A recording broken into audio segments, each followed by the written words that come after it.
¿Cómo estamos? Buenos días. Buenos días a todos. Ya les están pasando su hojita, ¿ok?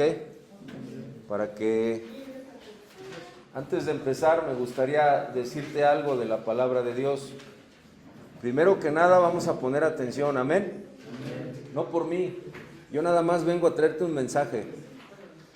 Pero sobre todo debes de entender algo de la Escritura, debes de entender algo de la Biblia.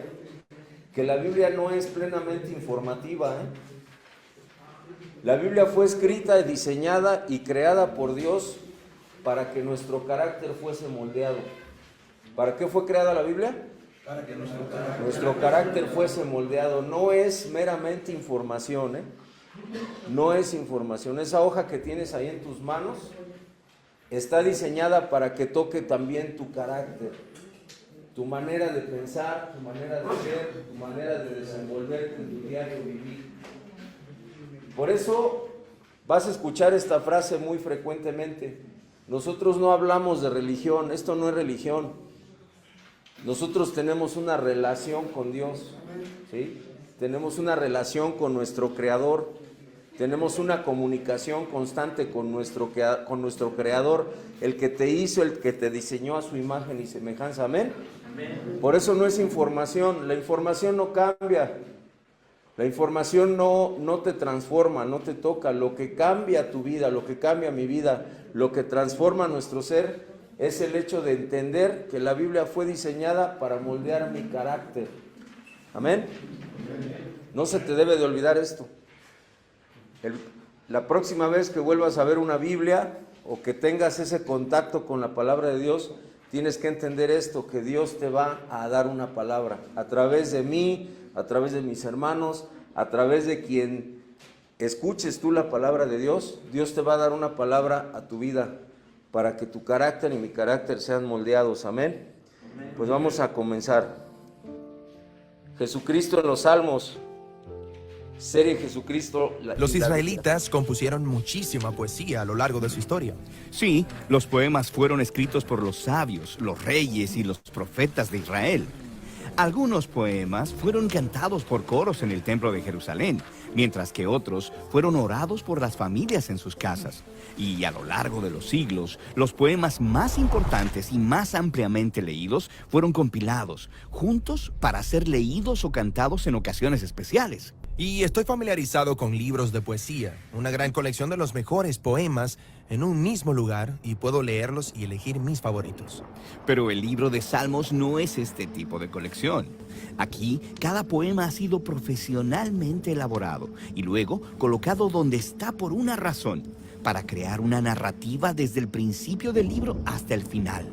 Los salmos recuentan poéticamente la historia bíblica completa y te invitan a un templo literario. ¿Un templo literario? Sí, el tabernáculo y después el templo en Jerusalén era donde los antiguos israelitas iban a encontrarse con Dios.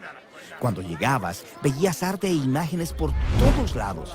Veías a los sacerdotes haciendo rituales, escuchabas canciones y oraciones. Todo esto proclamaba simbólicamente que tu Dios gobierna el mundo desde esta montaña y tú estás en su sala de estar. Entonces el templo era un lugar para estar en la presencia de Dios y también para sumergirte en la historia del reino de Dios. Exactamente. Entonces, intenta imaginar lo traumático que fue cuando los babilonios invadieron Jerusalén, saquearon y quemaron el templo y se llevaron a muchos israelitas al exilio. Sí, ¿y a dónde irán ahora a encontrarse con su Dios y cantar su historia y decir sus oraciones? Ahí es donde entra el libro de Salmos.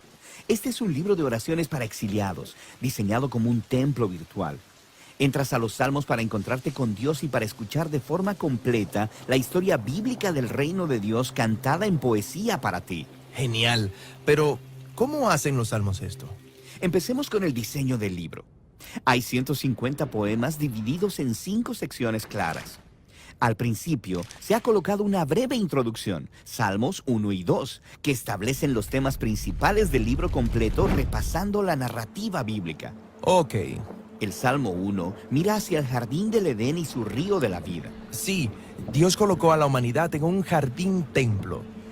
Y aquí los humanos decidieron definir el bien y el mal en sus propios términos, así que son exiliados del jardín.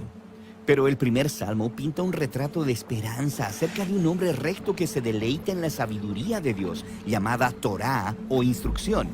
Esta persona es como el árbol de la vida en el jardín templo. Florece eternamente porque está plantado en el río de la vida, en Dios. Sí, eso es hermoso, pero ¿quién se supone que es? Bueno, ¿recuerdas esa historia en Génesis después de la rebelión necia de la humanidad? Dios hizo una promesa. Ah, cierto, un humano futuro, la simiente de la mujer que vendría y derrotaría al mal y restauraría el mundo. Y de esto se trata el Salmo 2. La promesa de Dios de que un rey del linaje de David vendría. Se le llama el Hijo de Dios y el Mesías. Dios lo designa para traer justicia sobre la maldad humana y restaurar el reino de Dios y la paz sobre las naciones. Entonces, los Salmos 1 y 2 introducen todos estos temas principales. Sí. Luego, el libro desarrolla esos temas a lo largo de las 5 secciones. Las primeras 2 exploran la complicada historia de David y de su familia real. La tercera sección se enfoca en la tragedia del exilio de Israel y la caída del linaje real de David. Pero luego, la cuarta y quinta sección reavivan la esperanza por el Mesías, un nuevo templo y el reino de Dios al otro lado del exilio. El libro termina con una conclusión de 5 partes, alabando a Dios por su fidelidad. Genial. Ahora casi la mitad de los salmos están conectados con un hombre, el rey David, quien Dios eligió para gobernar a Israel. Sí, la historia de David es muy importante en este libro. Él experimentó tiempos de dificultad, pero confió en Dios con una fe radical. Y en esos poemas, David comparte sus miedos, confiesa sus fracasos y ofrece gratitud a su Redentor. Y él constantemente está hablando de un profundo deseo de estar en la presencia de Dios en el templo. Pero espera, David vivió antes de que el templo fuera construido. Exactamente. Este retrato de David esperando y orando por el reino de Dios y el templo futuro se asemeja a las esperanzas de las generaciones posteriores de exiliados. Así que las oraciones de David podrían convertirse en las suyas también. David es como un entrenador de oración, dándonos palabras para saber cómo orar y cómo descubrir la presencia de Dios en tiempos buenos y malos. Exactamente. Hay 73 poemas conectados a David, pero la mayoría del resto procede de generaciones posteriores de poetas bíblicos, y ellos habían aprendido a orar y a esperar como David. Y así, el resultado final es el libro de Salmos, diseñado como un templo virtual para todas las generaciones del pueblo de Dios. Esta no es la clase de libro que lees una vez y lo dejas a un lado. No, está diseñado para una lenta relectura y reflexión durante toda la vida. Estas oraciones, lamentos y canciones de alabanza tienen el propósito de que sean nuestras. Son poemas para exiliados que están aprendiendo a vivir conforme a la sabiduría de Dios y a buscar la justicia de Dios en el mundo mientras esperan por el Mesías venidero y por el reino de Dios. 97 profecías en los Salmos fueron cumplidas en Jesús. ¿En quién fueron cumplidas? Las 97 profecías. O sea que de los Salmos, ¿quién habla? De Jesús. Habla de Jesús, ¿sí? Esto es importante que lo sepamos. ¿Por qué? Porque luego te vas a encontrar con pequeñas partes en los Salmos donde te vas a preguntar, ¿y aquí de quién está hablando? Pues te vas a dar cuenta que está hablando de Jesús.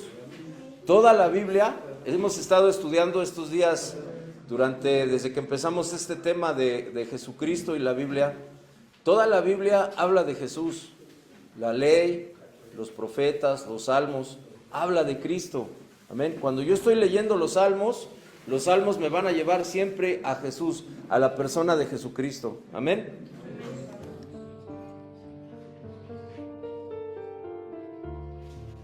Cuando todavía estaba yo con ustedes, les decía que tenía que cumplirse todo lo que está escrito acerca de mí en la ley de Moisés, en los profetas y en los salmos.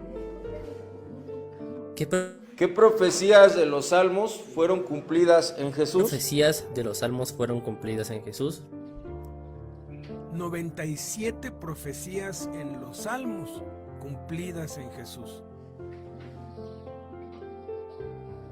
Veamos las primeras 46 profecías en el libro 1 de los Salmos, del Salmo 1 al 41.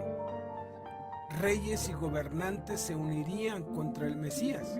Se profetizó en el Salmo 2 del 1 al 3 y tuvo su cumplimiento en Hechos 4 del 25 al 28. Sería el ungido de Dios, el Mesías, el Cristo, profetizado en el Salmo 2:2, cumplido en Hechos 2:36. El Mesías sería el Rey de Israel, profetizado en el 2:6 y cumplido en Mateo 2:2. Sería el Hijo de Dios, tal como lo profetizó David en el Salmo 2:7 y 12 y se cumplió en Juan 20:31. Los niños alabarían al Mesías, tal y como se profetizó en el 8:2 y se cumplió en el 21:16. El Mesías sería coronado de... ¿Dónde está? ¿No está por ahí Alfonso? Que le suban tantito, por favor, la pantalla, casi no se escucha. Por favor. ¿Dónde está el control? Ah, aquí está el control, no lo vi, hermano. Por favor. Ya le cambiaste. No sé qué sea, hermano.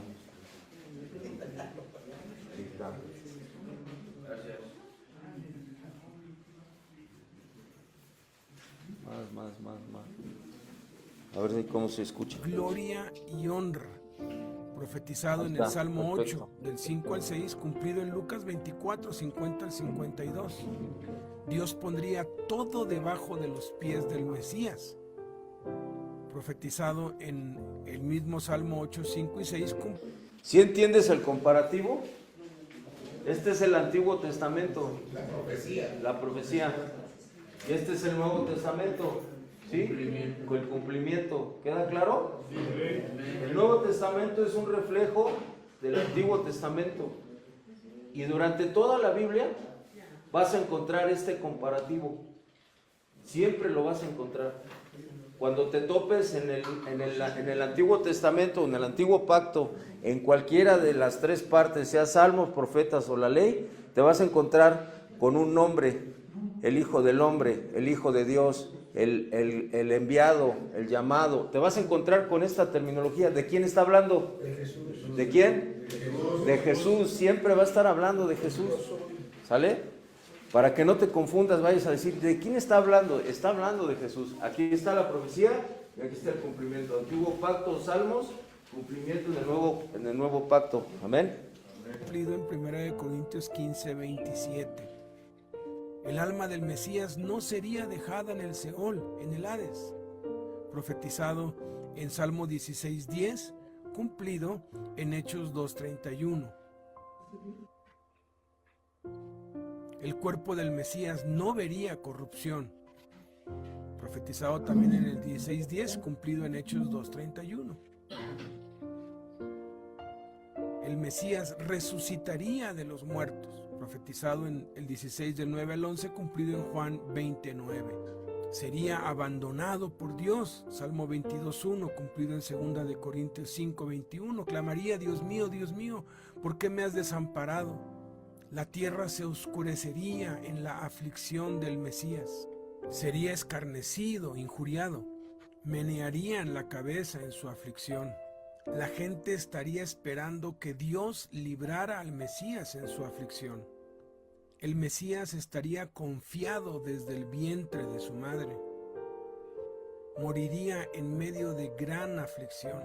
Su corazón se derritiría en medio de sus entrañas. Tendría sed en su aflicción. Sería cercado por malignos. Sus manos y sus pies serían horadados. Sería observado por todos en su aflicción. Su ropa sería repartida y echarían suertes sobre ella. Se encomendaría a Dios en su aflicción. Vencería al diablo y sus demonios. El Mesías anunciaría su resurrección a sus hermanos. Sería gobernador de las naciones. Consumaría la justicia a todas las generaciones. Sería nuestro pastor. Estaría en el monte de Dios, en su lugar santo. Se levantarían testigos falsos contra él. Dios lo levantaría de los muertos. El Mesías encomendaría su espíritu en la mano de Dios. Sus amigos huirían de él, conspirarían para matarlo. Confiaría en Dios, no sería quebrado hueso suyo. Se levantarían testigos falsos en contra de él, sería aborrecido sin causa. Sus amigos y compañeros se mantendrían lejos de él. Muchos verían al Mesías resucitado. Haría la perfecta voluntad de Dios. Anunciaría la justicia de Dios. Sus enemigos volverían atrás y serían avergonzados. Sería traicionado por un amigo muy cercano. Veamos ahora las 20 profecías en el libro segundo de los Salmos cumplidas en Jesús, del Salmo 42 al 72. La gracia se derramaría en los labios del Mesías. El Mesías sería el Dios eterno y cetro de justicia sería el cetro de su reino. El Mesías amaría la justicia y aborrecería la maldad. Sería el ungido de Dios, el Cristo. Redimiría la vida del Mesías del poder del Seol, del Hades. Uno que comía pan con él, un íntimo suyo lo traicionaría. El que lo traicionaría moriría sorpresivamente. Subiría a lo alto y llevaría la cautividad. El Mesías tomaría dones para los hombres. Se aumentarían innumerablemente los que lo aborrecerían sin causa. Sería rechazado por sus propios hermanos. Sería consumido por el celo de la casa de Dios. Sería angustiado. Esperaría que alguien se compadeciese de él. No hallaría quien se compadeciese de él ni lo consolase. En su sed le darían a beber vinagre. Dios mismo sería quien heriría al Mesías. Reyes se postrarían ante él. Sería grano en la tierra. Todas las naciones serían benditas en él. Los salmos muestran de Jesucristo. Número 1, su carácter de Mesías y de Hijo de Dios. Escribimos ahí, por favor. Primero, su carácter de Mesías y de Hijo de Dios.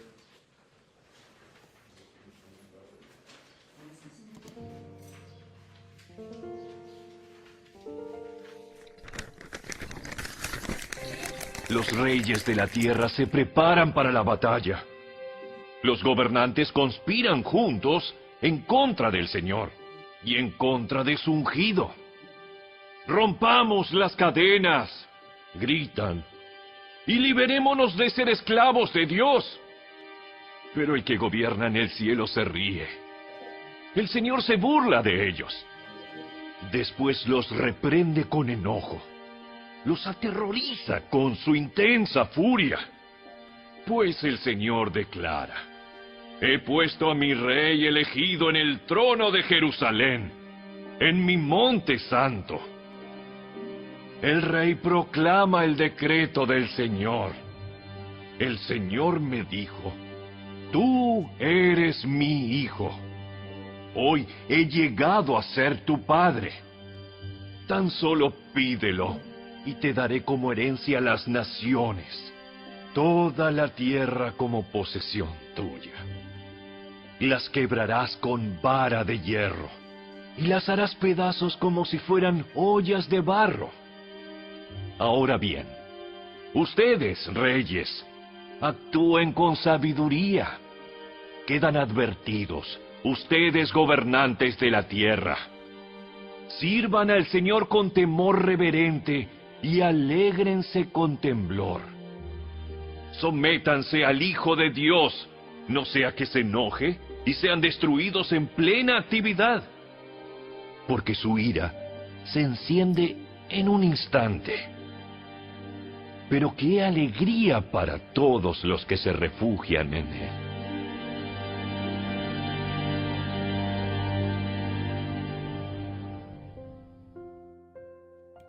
Los salmos confirman lo que toda la Escritura enseña, que Jesús es el Mesías, el Cristo, Dios hecho hombre.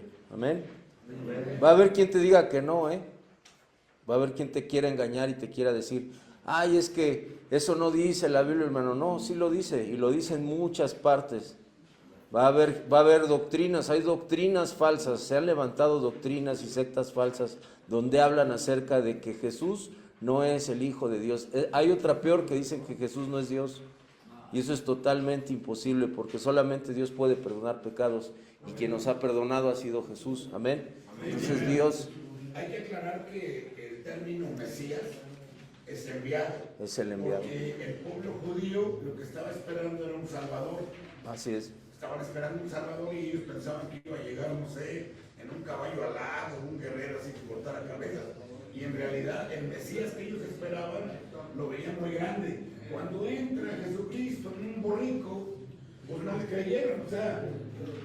Lo tuvieron por menos. El término Mesías es enviado por Dios Padre a la tierra. Y eso es lo que quiere decir ese término, para que entiendan. Así es. Y la Biblia dice que Él es el Cristo enviado y que Dios es hecho hombre, ¿no? Así es.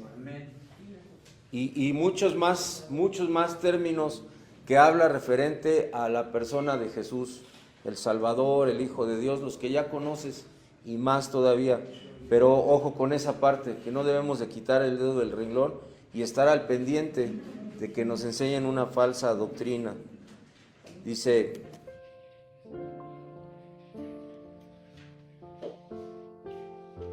sin embargo, hay cierta confusión en algunos por el título Hijo de Dios y malinterpretan esta frase como si se refiriera a alguien engendrado de padre y madre. Si examinamos el hebreo y el griego, la palabra hijo no significa engendrado, sino más bien denota forma, esencia, naturaleza.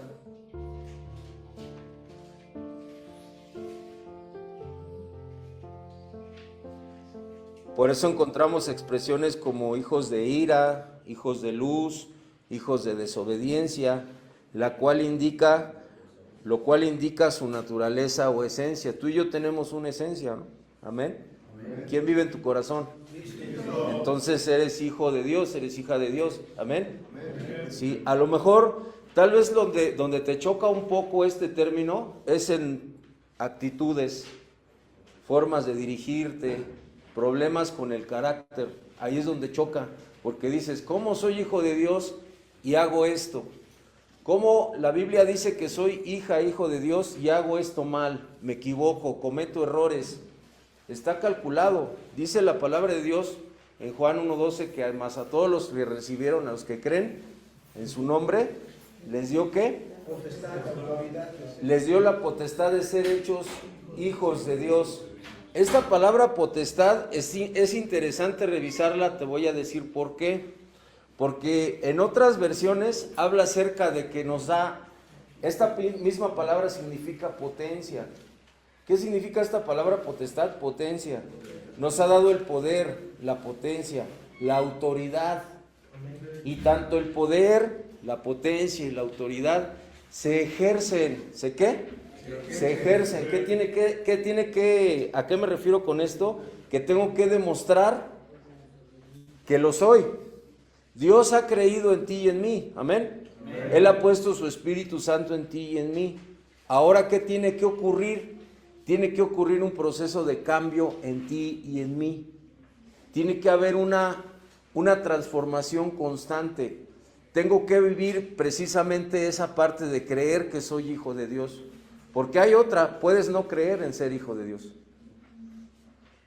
También puedes tener esa opción. Pero la Biblia dice que tú y yo somos ¿qué? Hijos. Y eso no quiere decir que seamos tanto de padre o madre, que hayamos nacido como tal, pero sí tenemos la esencia, la naturaleza, tenemos el carácter de Dios donde en nuestro corazón, que entonces sí podemos cambiar. Amén. No lo digo yo, ni a lo mejor lo puedes decir tú, pero sí lo dice Dios. Y eso es algo interesante, que Dios sí cree en que tú y yo podamos llegar a esa estatura. Y la Biblia dice que llegaremos a la estatura del varón perfecto. Amén.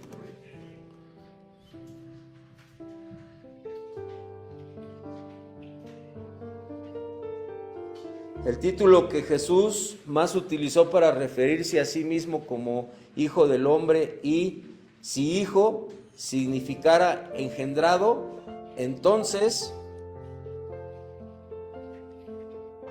Jesús mismo estaría contradiciendo su milagroso nacimiento virginal, donde no hubo intervención humana, ya que fue concebido por obra del Espíritu Santo. ¿Qué significa entonces Hijo del Hombre?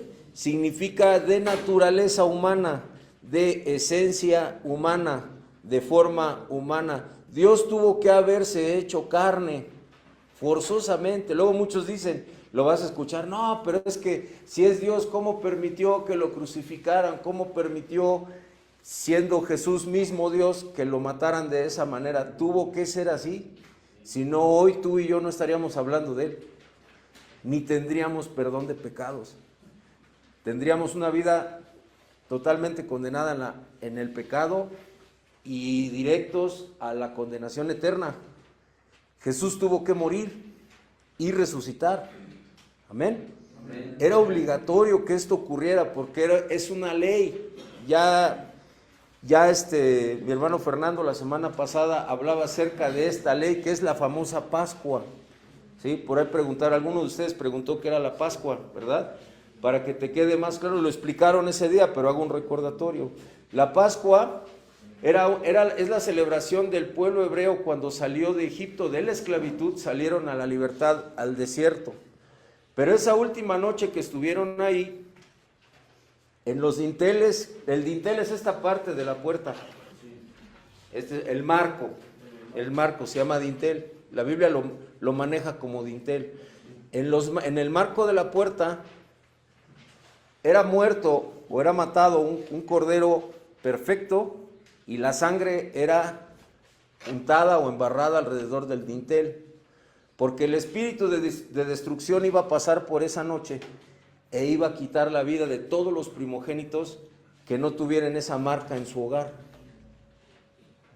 ¿Qué ocurrió? Que todo el pueblo hebreo puso esa mancha o esa marca de sangre alrededor de los dinteles de su hogar y sus hijos no murieron. Pero ¿qué ocurrió en las habitaciones de los egipcios? Todos sus hijos primogénitos murieron.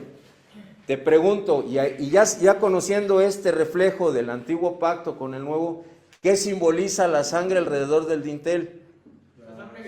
Exactamente, muy bien, eso simboliza el sacrificio y la sangre de Cristo que ha sido derramada en la cruz por ti y por mí. Por eso entendemos y sabemos que somos salvos, por eso entendemos y sabemos que somos hijos de Dios. Amén. No por nosotros, sino por lo que hizo Jesús en la cruz, ¿verdad? Entonces sí tengo esa esencia de Jesús, sí tengo esa presencia de Cristo. Entonces sí, Dios se ha interesado ¿por quién? Por mí. Amén. Y eso es algo sumamente importante e interesante.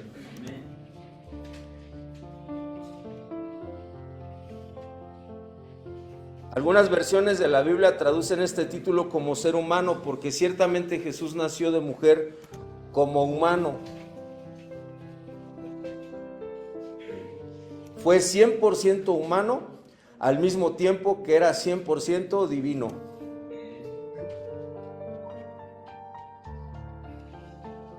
Entonces, hijo de Dios no significa que Dios se casó con una mujer y concibieron un hijo. Sí, las locuras. Sino que se refiere a que Él es de esencia, de naturaleza divina, y eso fue lo que escandalizó a los judíos, y por eso mismo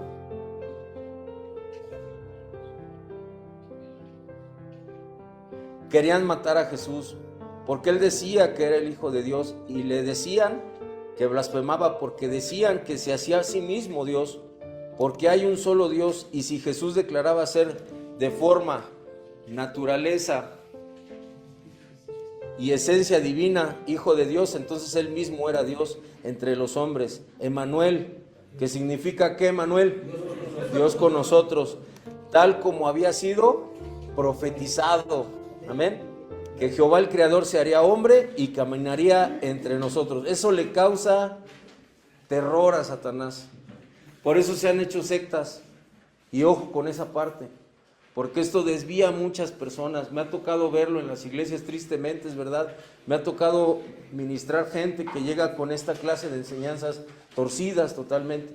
No, hermano, es que Jesús les enseñan los evangelios, les enseñas la palabra de Dios y les choca mucho en su cabeza porque no entienden que Jesús es Dios.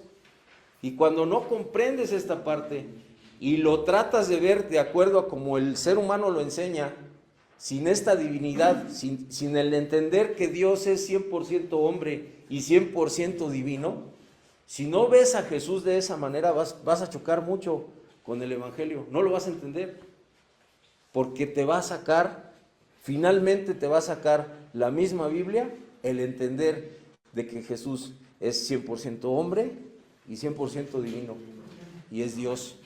Amén.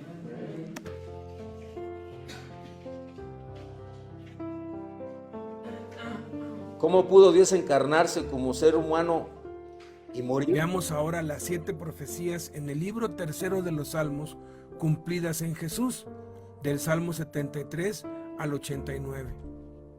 El Mesías hablaría en parábolas, hablaría cosas escondidas desde tiempos antiguos.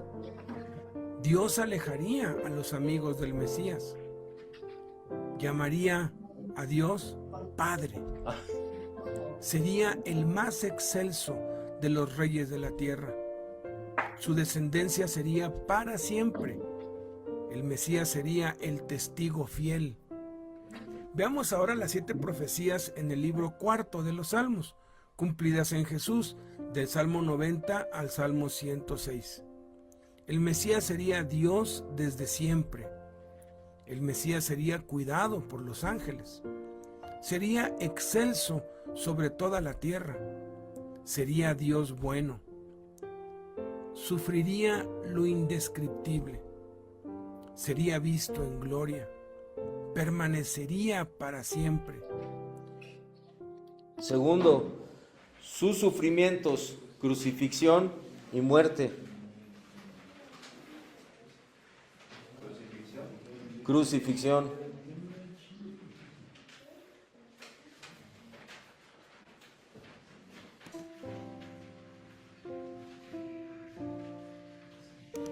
Esta parte, gracias Ramón. Gracias hermano, muy amable. Esta parte de crucifixión, te adelanto un poquito. Es increíble que esta parte de la crucifixión ya se había escrito de que él iba a ser crucificado, iba a morir de esta manera.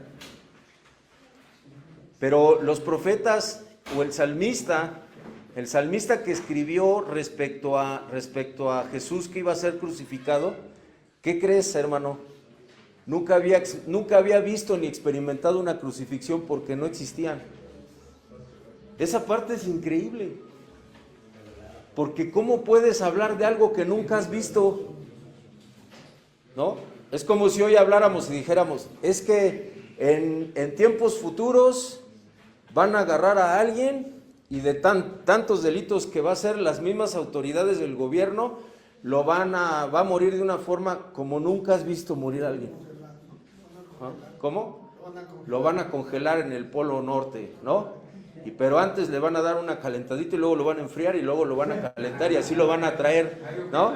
Una cosa loca, piensa lo más loco que te puedas imaginar. Déjame decirte que el salmista en su vida había visto lo que era una crucifixión, no existían. Las crucifixiones existieron hasta muchísimos años después. Y es increíble lo que dice esta parte del estudio, porque tal cual como lo dice la Biblia, así fue hecho en la vida de Jesús. Por eso es importante leerlo y es importante saberlo y entender que toda la Biblia tiene veracidad.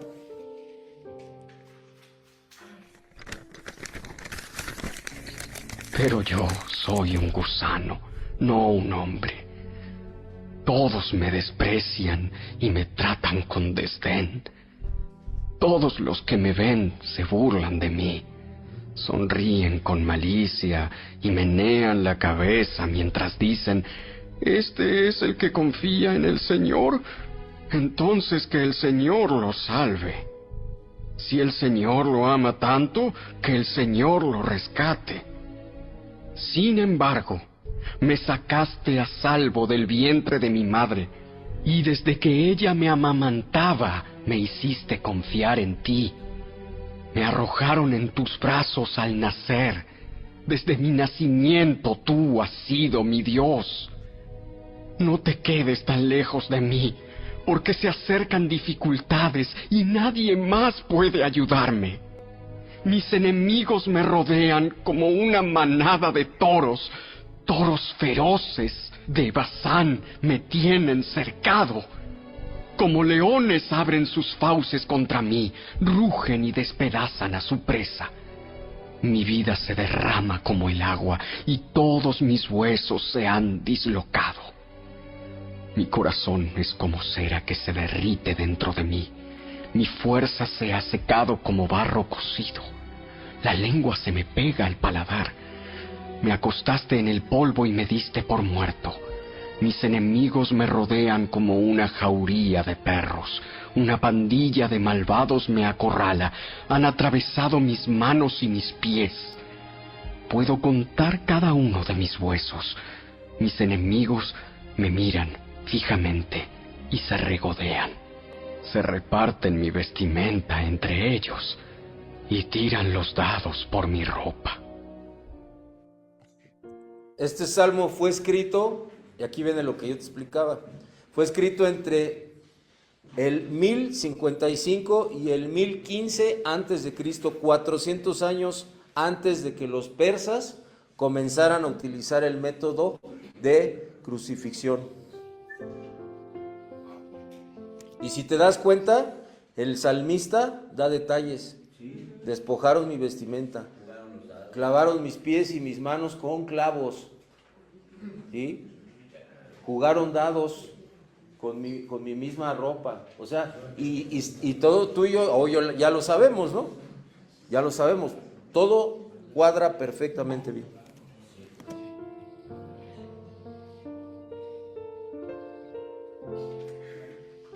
Y 600 años antes de que Alejandro Magno copiara este sistema de ejecución y lo heredara al Imperio Romano, por medio del cual los peores criminales eran clavados en una cruz de madera o entre árboles o en una pared,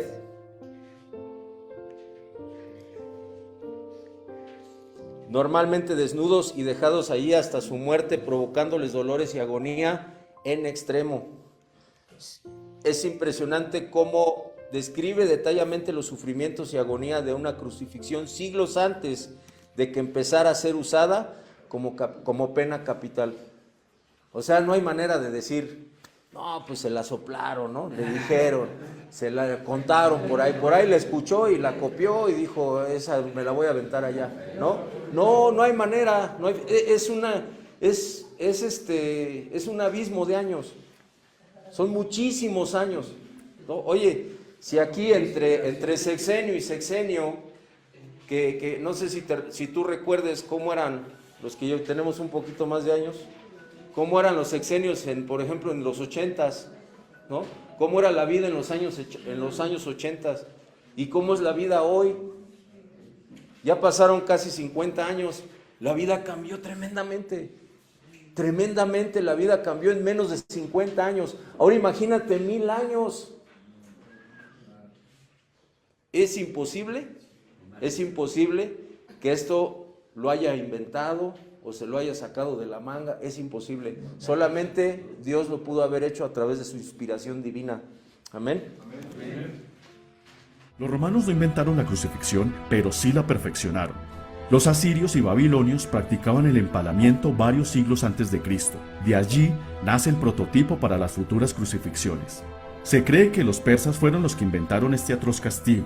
El primer registro histórico data del año 519 a.C., cuando el rey Darío I de Persia crucificó a 3.000 de sus enemigos políticos en Babilonia. Alejandro Magno introdujo este sistema en los países del este del Mediterráneo en el siglo IV a.C. Un registro dice que después del asedio en la ciudad de Tiro, en Fenicia, se crucificaron cerca de 2000 supervivientes. En el siglo III a.C., los fenicios la introdujeron en Roma durante las guerras púnicas. Inicialmente los romanos castigaban a los esclavos desobedientes atándolos a los árboles baldíos y los azotaban hasta la muerte. Posteriormente, aprendieron la técnica de los cartagineses hasta perfeccionarla. Luego de la revuelta de esclavos liderada por Espartaco en el año 71 a.C., los romanos hicieron 6.000 prisioneros que fueron crucificados a lo largo de casi 200 kilómetros de camino entre Capua y Roma hasta que los buitres limpiaron sus huesos.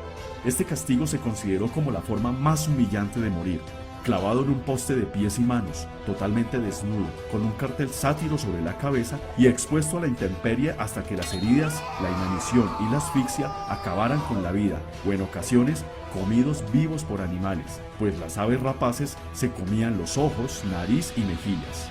La muerte llegaba en forma de paro cardíaco, tromboembolismo pulmonar, hipovolemia, acidosis, asfixia o sepsis. En ocasiones, los soldados a cargo de la ejecución rompían las tibias del perjudicado para que no pudiera apoyarse en los pies y así acelerar su muerte, aunque probablemente no lo hacían por piedad, sino para terminar su turno de guardia más pronto. Algunos verdugos preferían crucificar a sus víctimas al revés, como en el caso de San Pedro tras la persecución de Nerón en el año 62. Era un castigo tan humillante que estaba prohibido para los ciudadanos romanos sin importar el delito. El castigo estaba destinado para esclavos, enemigos del Estado y personas consideradas por debajo de la dignidad romana. Los primeros castigos consistían solo en una estaca vertical, a la que los romanos llamaban crux simplex. Luego, se le añadió un travesaño de madera llamado patíbulo, que pesaba entre 50 y 70 kilogramos, y que el mismo reo debía cargar al lugar de ejecución para formar así una T. A esta cruz la llamaban crux comisa. Otras formas comunes de cruz eran en forma de X o de Y, pero la forma que todos conocemos y es famosa por representar la muerte de Cristo la llamaban crux imisa. Los clavos, que eran de 12.5 centímetros, eran atravesados en las muñecas, no en las manos, ya que si fueran atravesados en las manos, éstas se rasgarían con el propio peso del cuerpo. Los clavos ejercían mucha presión sobre los nervios, causando un dolor insoportable. Normalmente, los pies eran clavados uno encima del otro, pero habían ejecuciones donde los pies se clavaban a cada lado del poste. Las rodillas las dejaban ligeramente dobladas con el propósito de infligir más dolor. Todo el peso de la víctima se apoyaba en 3 clavos, lo cual hacía que el dolor se propagara por todo el cuerpo. Los brazos se estiraban de tal manera que causaban calambres y parálisis en los músculos del pecho, imposibilitando la respiración, a no ser que una parte del peso fuese soportada por los pies. Para poder respirar, la víctima tenía que empujar hacia arriba con los pies.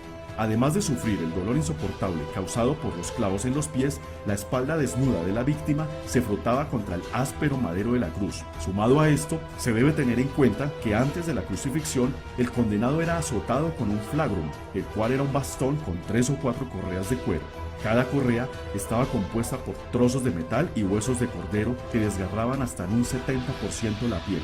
En el caso de Jesús, se cree que soportó 6 dolorosas horas en la cruz, pero hay reportes de víctimas que estuvieron vivas en el madero hasta una semana. Como dato curioso, los grupos de ejecución estaban compuestos por 4 soldados y un centurión, y estos podían reclamar los bienes y la ropa de la víctima como parte de su salario. La crucifixión fue abolida en el Imperio Romano por el emperador Constantino en el siglo IV por razones de piedad cristiana, aunque el castigo fue sustituido por la horca para demostrar que existía la ley romana. Siglos más tarde, la crucifixión fue introducida en Japón. En 1597, 26 cristianos japoneses y extranjeros fueron clavados en cruces en Nagasaki. Estas ejecuciones marcaron el comienzo de una larga historia de persecución a los cristianos en Japón, que terminaría con el fin de la Segunda Guerra Mundial. En la actualidad, esta práctica es legal en algunos países islámicos, pero afortunadamente no se practica. Tercero, está tremendo, ¿verdad? Ya nos veo sus expresiones. Ay, piensa en esto, tú y yo deberíamos de haber estado ahí, ¿o no? Tú y yo merecíamos estar ahí. ¿Y sabes algo? Dios no lo permitió porque mandó a su Hijo Jesús por ti y por mí, y Él lo hizo por nosotros. Esa es la maravilla de creer en Jesús. que no nos paga conforme a la resultante de nuestras maldades. Su misericordia es grande y son nuevas cada mañana. Él es bueno, amén. Por eso vale la pena seguirlo, claro que vale la pena, claro que vale la pena. Después de la mala vida que hemos tenido, tú ya nos ves bañados y cambiados, pero también anduvimos con las de gallo y anduvimos con el Pierre Cordón, anduvimos en la calle, vivimos cárcel, vivimos cosas terribles también. ¿Y quién nos ha restaurado? Jesús. Amén. Eso es una gran bendición, que Él pagó el precio de nuestra paz y de nuestro sufrimiento. Él lo pagó en la cruz. Tercero, el propósito y razón de ser de su venida.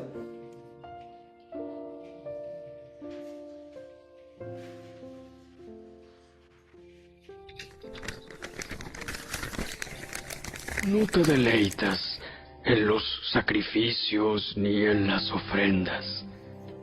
Ahora que me hiciste escuchar, finalmente comprendo. Tú no exiges ofrendas quemadas ni ofrendas por el pecado. Entonces dije, aquí estoy. Como está escrito acerca de mí en las Escrituras, me complace hacer tu voluntad, Dios mío, pues tus enseñanzas están escritas en mi corazón. Jesús vino con un propósito claramente definido: hacer la voluntad del Padre, entregar su vida y derramar hasta la última gota de su sangre, sufriendo el castigo de nuestros pecados a fin de llevarnos al Padre. Amén, gloria a Dios. Cuarto, su ministerio a favor de los pobres. Esa parte de que su propósito de Jesús es llevarnos al Padre, yo no sé si tú lo veas, pero para donde te hagas, manito, para donde te hagas. Hasta allá va a ir Jesús por ti. Por eso mejor ni me jaloneo, ¿no? No, ya no, mejor flojito y cooperando, porque de todas maneras me va a dar. No puedo vivir como yo quiera, y si quieres, siempre les comparto esto a los muchachos también que vienen aprendiendo de la palabra. ¿Te quieres ir a la rumba? Órale vas, pero vete con todo, porque hasta allá va a ir Jesús por ti. Y hasta allá, cuando estés ahí en la mera fiesta, en la rumba, Dios va a ir por ti. Te vas a acordar de las palabras que Dios te ha hablado, porque el Espíritu Santo vive dentro de ti. Amén. Y ese no se va. Ese no se va, no te va a dejar, ni te va a soltar, ni se va a olvidar de ti. Luego piensan, por causa de la culpabilidad del pecado, eso te hace creer, no, el Señor se va a olvidar de mí. No, pues ya le fallé, ya que me deje en paz. No, no te va a dejar en paz, porque Él te escogió a ti. Tú no lo escogiste a Él, Él te escogió a ti. Amén. Y donde Él pone el ojo, de verdad que pone todo te enseña y te empieza a llevar de su mano, porque eres su hija, eres su hijo. No te va a dejar ni te va a desamparar. Entonces, mejor flojito y cooperando. Cuarto, su ministerio a favor de los pobres.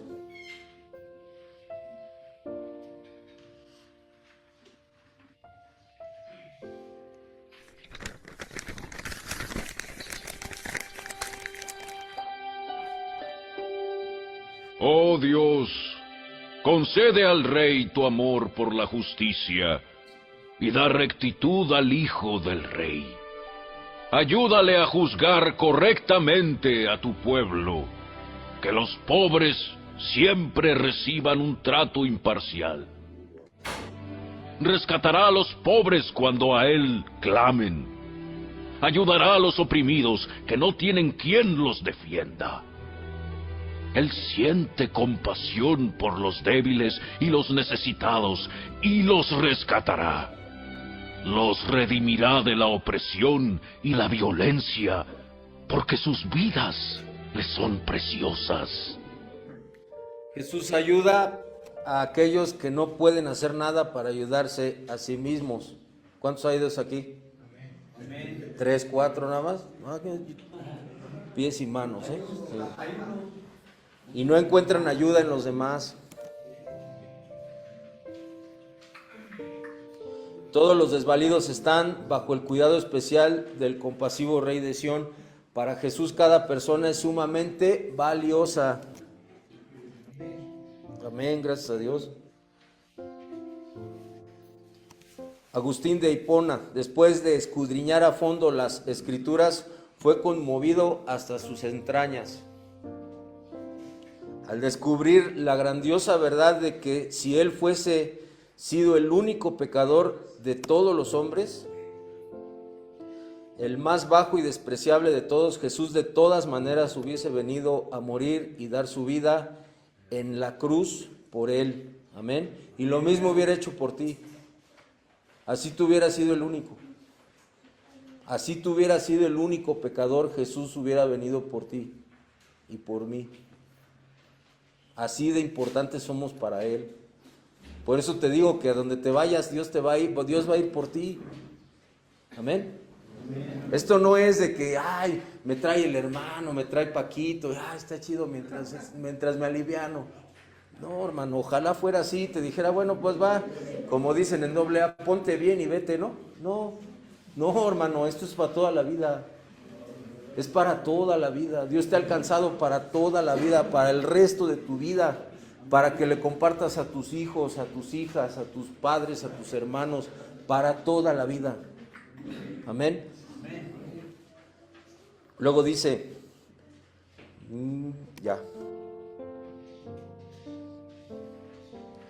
tal es el valor que cada persona tiene para Jesús, en especial los pobres y desamparados. Quinto, su ministerio eterno en el cielo y su lugar a la diestra de Dios.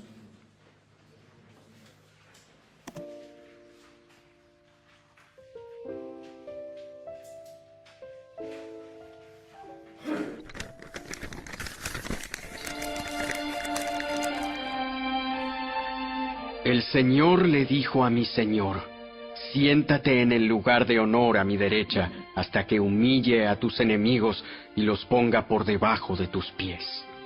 El Señor extenderá tu poderoso reino desde Jerusalén y gobernarás a tus enemigos. Cuando vayas a la guerra, tu pueblo te servirá por voluntad propia.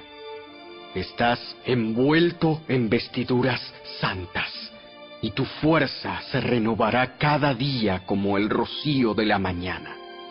El Señor ha hecho un juramento y no romperá su promesa. Tú eres sacerdote para siempre, según el orden de Melquisedec.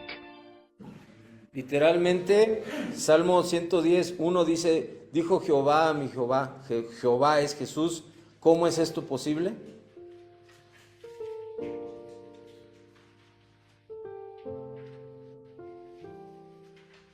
Nosotros vivimos en 4 dimensiones, pero en el cielo hay 7 dimensiones. Apocalipsis 4 dijo, Jesús le dijo a Nicodemo, nadie subió al cielo sino el que descendió del cielo, el Hijo del Hombre que está en el cielo. O sea, primero subió, luego bajó y luego está, ¿no? ¿Verdad que no se entiende? No, está hablando de dimensiones. Sí, el libro de Apocalipsis lo explica y explica que Dios se mueve en diversas dimensiones. No nada más son las 3 dimensiones que tú y yo conocemos, hay más. Pero aún ahí, ¿quién está? Ahí está Dios. Amén. Ahí está.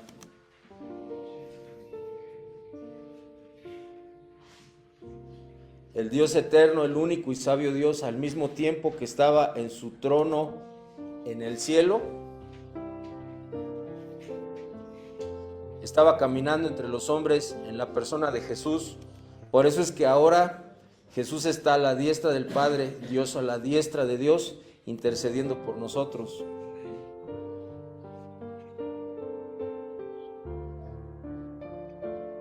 Y gobernando hasta que todos sus enemigos sean puestos por estrado de sus pies, hasta la consumación de los tiempos.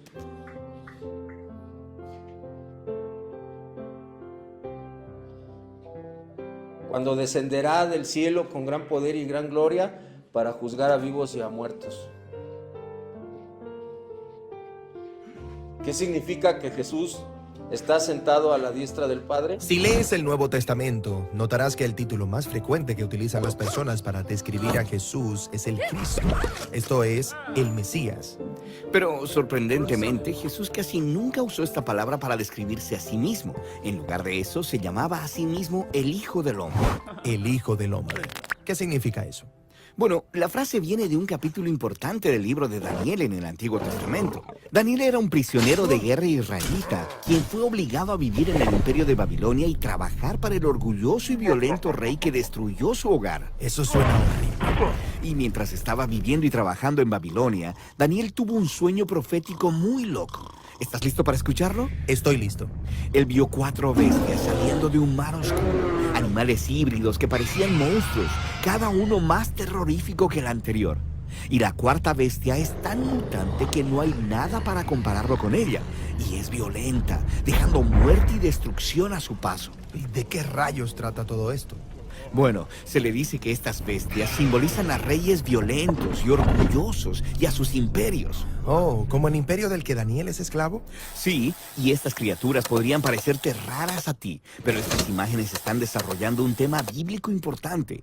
Como los humanos, son esas criaturas extraordinarias, capaces de hacer mucho bien y terrible mal. ¿Cómo nos podemos comportar como animales, Sí, mira las primeras páginas de la Biblia. Dios crea juntos a las bestias del campo y a los humanos, a todos del polvo. Pero luego los humanos son separados y se les asigna la tarea real como imagen de Dios. Entonces, ¿los humanos son como animales, pero llamados a convertirse en mucho más? Sí, deben ser los representantes de Dios en la tierra, gobernando en su nombre como reyes y reinas. Pero sigue leyendo. Y los humanos son engañados por una bestia, quien les dice que ellos podrían ser más que solamente compañeros de Dios. Sí, que podrían gobernar el mundo en sus propios términos, lo cual les parece bastante bien.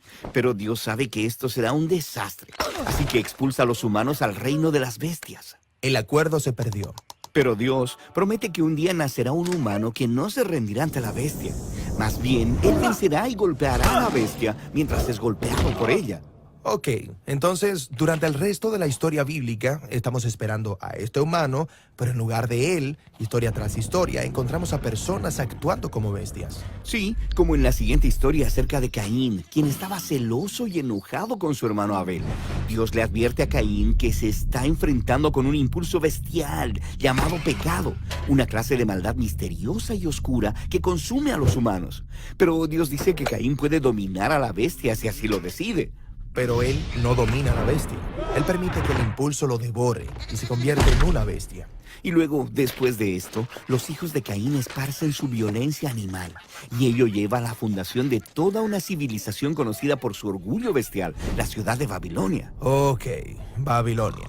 Entonces, adelantemos. ¿Es aquí donde Daniel está esclavizado y teniendo este extraño sueño? Exactamente. Ahora, mira lo que pasa después en el sueño de Daniel. Él mira el trono de Dios donde hay un tribunal y Dios condena a la bestia a la destrucción. Eso es genial. Y luego Daniel ve que en realidad hay más de un trono divino. Oh, cierto. El trono que la humanidad dejó atrás. Sí, no ha habido un humano capaz de vencer a la bestia y gobernar junto con Dios hasta ahora. Daniel ve una figura llamada el Hijo del Hombre, que quiere decir un humano.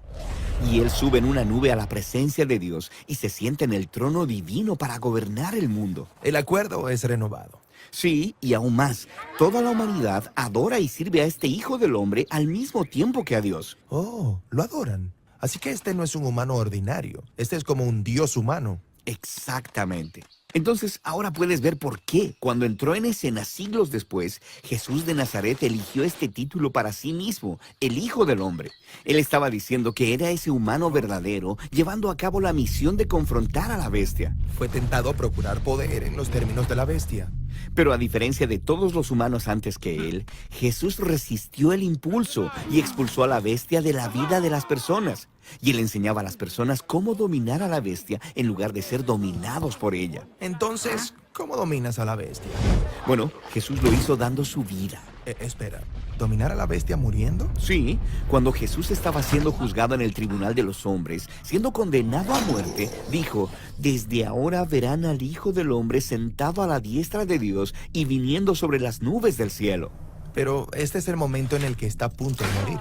Exactamente. Desde una perspectiva, la cruz parece una herramienta de tortura bestial, pero Jesús la vio como su trono. Y en este trono, Él expuso la naturaleza subhumana de nuestra maldad, dejándola que hiciera lo peor. Y luego la venció con su vida y amor divino. La ejecución de Jesús fue el camino de su exaltación. Entonces Jesús es el primer humano que dominó a la bestia y como resultado puede aliarse a Dios para gobernar el mundo. Así que Jesús está convocando a la formación de una nueva humanidad, una que puede vencer a la bestia de la misma manera paradójica que Él lo hizo. Dominar a la bestia muriendo. Y luego, descubriendo que la vida y el poder de Jesús pueden convertirse en nuestra vida y poder para poder gobernar el mundo como aliados de Dios, pero al estilo de Jesús, mediante el poder del servicio, la humildad y el amor sacrificial. Veamos ahora las 17 profecías en el libro quinto de los Salmos, cumplidas en Jesús, del Salmo 107 a 150. El Mesías oraría por sus adversarios, otro tomaría el oficio del traidor, sería objeto de oprobio, se sentaría a la diestra de Dios, sus enemigos serían puestos por estrado de sus pies. El Mesías sería el Yo Soy, el Dios único. Sería sacerdote para siempre, según el orden de Melquisedec. Sería compasivo, sería misericordioso, sería justo. El Mesías contaría las obras de Dios. Sería la piedra que desecharon los edificadores. La gente recibiría al Mesías diciendo: bendito el que viene en el nombre del Señor, de Jehová, de Yahvé, del único Dios. El Mesías bendeciría desde el templo, ocuparía el trono de David, sería alabado por todos los reyes de la tierra, sanaría a los quebrantados de corazón. Sexto, el rechazo de su pueblo y su exaltación.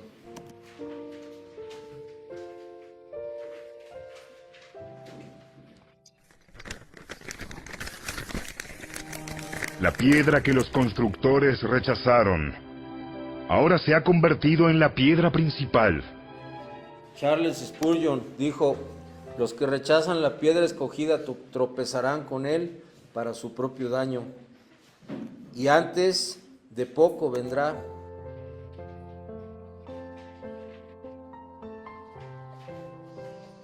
Su segundo advenimiento, cuando él caerá sobre ellos desde la altura del cielo y los triturará y reducirá a polvo.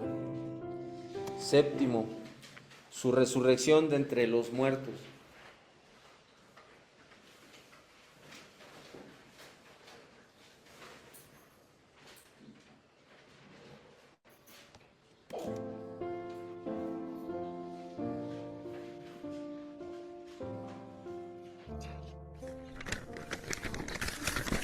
Sé que el Señor siempre está conmigo. No seré sacudido, porque Él está aquí, a mi lado. Con razón mi corazón está contento y yo me alegro. Mi cuerpo descansa seguro, pues tú no dejarás mi alma entre los muertos, ni permitirás que tu santo se pudra en la tumba. Me mostrarás el camino de la vida. Me concederás la alegría de tu presencia y el placer de vivir contigo para siempre.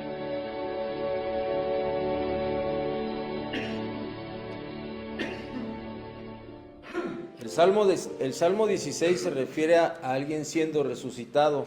No puede ser David.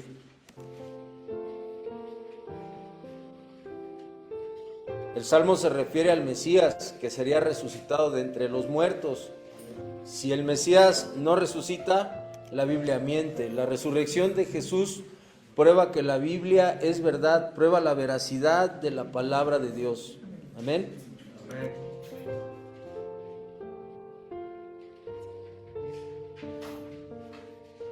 Gloria a Dios. Y esto es una gran verdad, hermanos. Tristemente, muchos no quieren creer en la muerte y resurrección de Jesús porque no conviene para sus maneras de vivir. A los que nos conviene la muerte y resurrección de Jesús son a los que hemos decidido arrepentirnos. Amén. Y hemos decidido seguir a Jesús. Es un parteaguas muy fuerte. Va a haber quien no va a creer en Jesús durante toda su vida. Te vas a encontrar con esto también en tu diario vivir. Va a haber quien no va a creer y va a haber quien cree y está creciendo en un cambio, y va a haber quien cree y está batallando con su naturaleza. Pero es una gran verdad de que el Señor viene por una iglesia santa, por una iglesia entregada a los pies de Jesús. Y bueno, pues espero que esta palabra del día de hoy haya llenado también parte de muchas dudas que a veces ocurren dentro de cada uno de nosotros. Amén. Le damos un aplauso a Jesús. Amén.